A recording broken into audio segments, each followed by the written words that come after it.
True Detective came out in 2014. It was a cultural phenomenon. On the great HBO show True Detective, which you here to talk about True the Detective. season finale of True Detective. It's pretty good, isn't it? The show was a constant point of discussion in offices, in schools, and at home.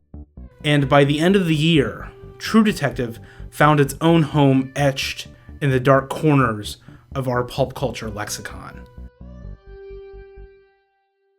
The second season came out a year later, in 2015.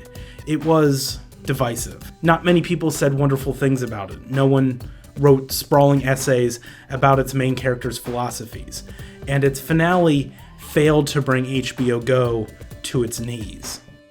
It had somehow, in just a year's time, lost its power. The internet blamed the rushed production, the colorless dialogue, and Vince Vaughn. You know, the detective's curse solution was right under my nose, but I was paying attention to the wrong clues. The bigger issue was right in front of us the whole time. It's not sexy, flashy, or exciting. It's not often talked about outside film school or too far away from production nerds. It's called blocking. Blocking is a term from theater. It emerged in the 1600s when directors would work out the staging of a scene using blocks to represent each of the actors. A character's movement, that is, how they move and where they move to, can convey meaning the same as color, music, and dialogue. Blocking can show us how a person sees themselves and where they identify their role in society. Blocking can mean the difference between an interview and an interrogation. Blocking can depict transformation by showing the audience a character's mental state at the start of a scene and at the end. But the lack of decent blocking can make even the biggest blockbusters feel stale, because at the end of the day, all the money in the world won't make up for someone sitting down with a script and asking themselves a very simple question. How do you shoot this scene? Do you shoot it like this? I'm sorry about that. I should have begged off. We were having a good night. Don't stop me. Talk. I'm close, Marty. Do you hear me? I'm close. They're gonna pull that case from us, and I'll be around more, and we'll do things.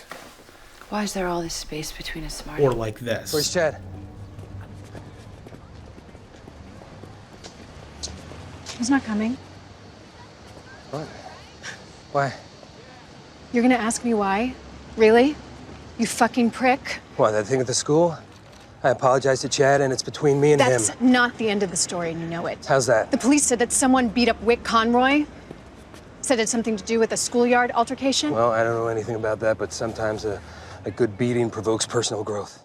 Even the smallest scenes of the first season are filled with a sort of dynamism that is rare in the best of TV shows. This scene in particular feels like a dance. The blocking itself illustrates a battle. It's constantly shifting, frenetic, and compelling.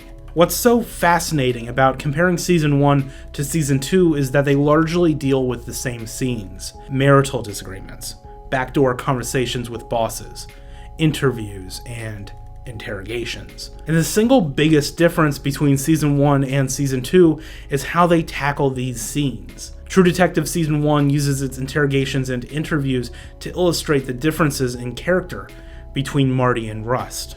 In interviews, Marty is positioned in the center because that realm, talking with everyday people, is where he feels most comfortable. The opposite is true for interrogations, where Rust takes the spotlight while Marty watches from the benches. Season 2 shoots its interviews and interrogations in reverse shot, letting its detectives stand or sit on one side and their subject on the other. Season 1 uses these scenes to clarify the changing dynamic between its protagonists, by distancing them from one another as time passes. Season 2 shoots the same scenes the same way from episode to episode. Shot, reverse shot. The second season seems fixated on getting through these scenes as fast as it can, so it can get to its big moments. But the true importance of blocking hides itself in the scenes between those moments. In the scenes that, at the start of pre-production, seemed meaningless, just roadblocks that you needed to cross to get from A to B. But it's those meaningless scenes that, taken as a whole, end up defining a project's personality. Together they create a sort of tapestry, and without that texture, a project feels empty, soulless, and robotic. Blocking ends up being about more than a single scene because even the smallest scene plays its part in determining True Detective's identity. It can create an aura, an ambiance that electrifies and invigorates. It can take an 8-episode miniseries and turn it into something lively and provocative, vigorous and galvanizing. All because someone found the time to sit down with the script and ask themselves, how do I shoot this scene?